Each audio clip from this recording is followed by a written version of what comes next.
Hey internet, what's up? This is your buddy Roo with a brand new and special episode of World of Roocraft.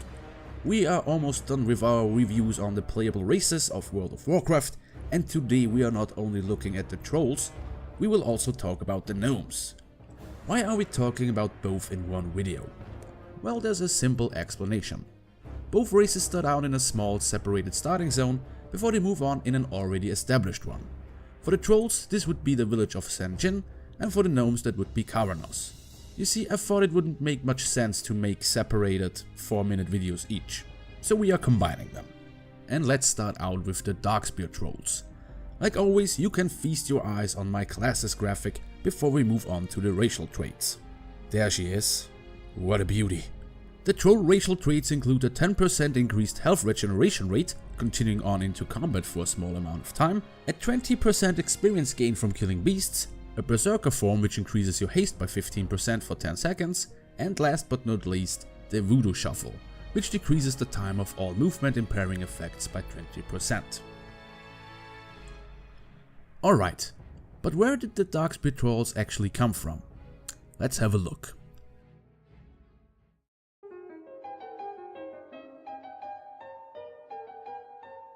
We go back to a time before the Great Sundering. I mean, way back, as it is believed that the trolls are the oldest, non-Titan created race on Azeroth. The first trolls roamed Kalimdor as hunters and practiced a shamanistic, superstitious lifestyle. Over the years, one big troll empire formed, the Sandalari Empire. Some of these Sandalari trolls settled in other two different empires, the Gurubashi and the Amani Empire.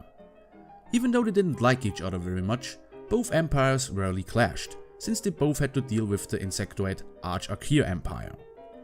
The trolls eventually defeated the Arch-Akir, and some of them traveled to the center of Kalimdor, drawn there by the Well of Eternity. As I mentioned in my Night Elf review, those were the ancestors of the Kaldorei. The Kaldorei Empire eventually grew and crushed the power of the Gurubashi and Amani. After the Great Sundering, the empire suffered even more. Famine and death claimed countless troll lives. We already know the fate of the Amani tribe. They got wrecked by the High Elves. But the Gurubashi had some hope. A false hope. The spirit Hakar approached the Gurubashi and promised them a return to their former glory. All he wanted for that was the casual soul sacrifice and to enter Azeroth to reign in chaos and death. The Gurubashi eventually managed to defeat Hakar and his followers. The empire soon fell apart as it divided into several smaller tribes. One of these tribes was the Darkspear tribe, who were forced out of their home in the Stranglethorn Vale and settled on the Darkspear Isles. And these are the guys we are talking about today. During the Third War, Thrall and his people traveled to Kalimdor. You may remember that from another video. During this journey, they crashed and landed on the Darkspear Islands. Thrall really shouldn't board a ship. On these islands, they found the Darkspear tribe and helped them out with defending themselves against the Alliance. Everything was fine and dandy, until all of them were attacked by Murlocs and the Naga sea witch Saachira. Goddamn Murlocs.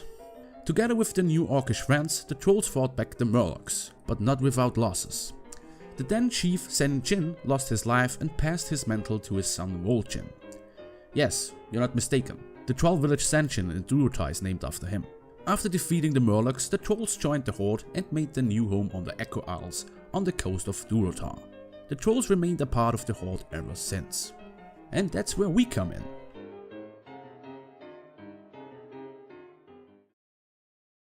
We are a young and fledgling troll recruit.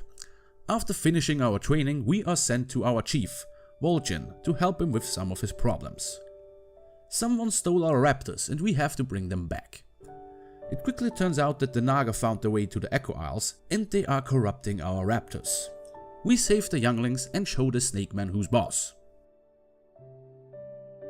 Together with our friend Sunni, we fend off a Naga attack before we learn that the sea witch, Saachira, is on the Echo Isles. We support Vol'jin in his fight against the sea witch and finally get him some revenge for his father. But there is no reason to celebrate, since our dearest friend Sunni lost his life in the battle. After a last conversation with Vol'jin, we are sent to Sanjin to further our adventure. You can hang out there a bit though, to witness a chat between the troll chief and Thrall. They even mention his adventure with the goblins. That's kinda neat. After arriving in Sanjin, the game continues exactly like with the orcs. So that's why we stop talking about the trolls. But we still have one race left to cover in this video. Let's move our attention to the gnomes. And since I feel especially generous today, have another one of these class graphics.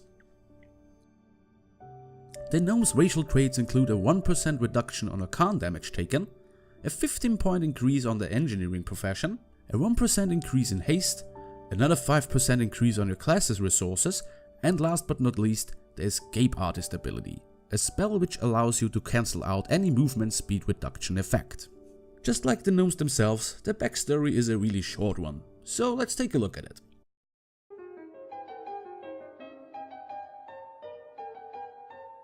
Not much is known about the history of the gnomes. What we do know is that they hail from the mecha gnomes. These robotic little creatures are known for their intelligence and ingenuity. The mecha gnomes were created by Mimiron to aid him in his duties. Oh, I remember that guy too. Like I said, everything is connected. Like most Titan creations, the mecha gnomes fell victim to the curse of flesh, and over time they evolved into the gnomes. We don't really know what happened next to them, but as I mentioned in an earlier review, they were later discovered by the dwarves, who helped the little guys to build their home Gnomerigan.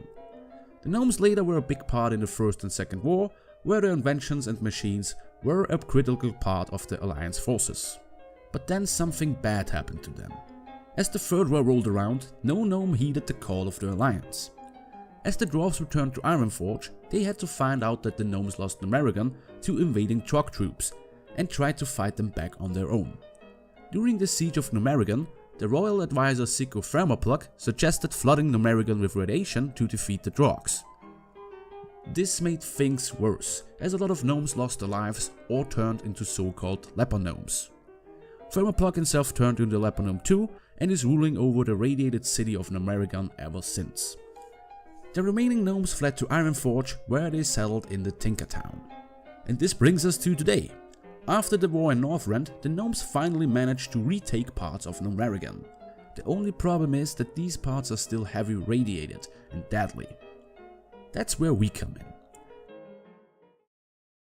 Our adventure starts in Gnomerigan itself. We earn our stripes by fending off leper gnomes and saving survivors. We go through a fun decontamination progress and make our way to New Tinkertown on the surface. From our leader, High Tinker Mechatalk, we learn about his fight with Thermoplug and the resulting re-radiation of Gnomerigan. Is re-radiation even a word? Who cares? We are now tasked with cleaning up the mess on the surface. But Thermoplug isn't the only problem. Trogs are attacking out of a nearby tunnel system. We deal with them the gnome way, blowing up their tunnels.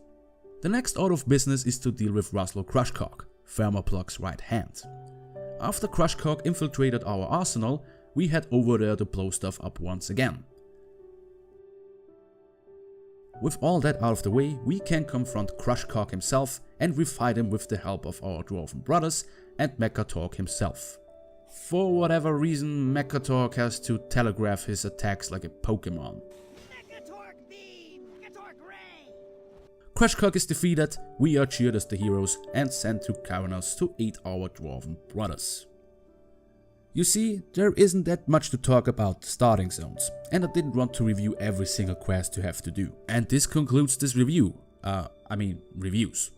Next time we move on to the final race we have to talk about, the Pandaren. Like always, if you enjoyed this review, or reviews, let me know by hitting the like button or leaving a comment. If you feel especially generous, consider sharing this video or subscribing to the channel. This is Roo signing off. Bye bye.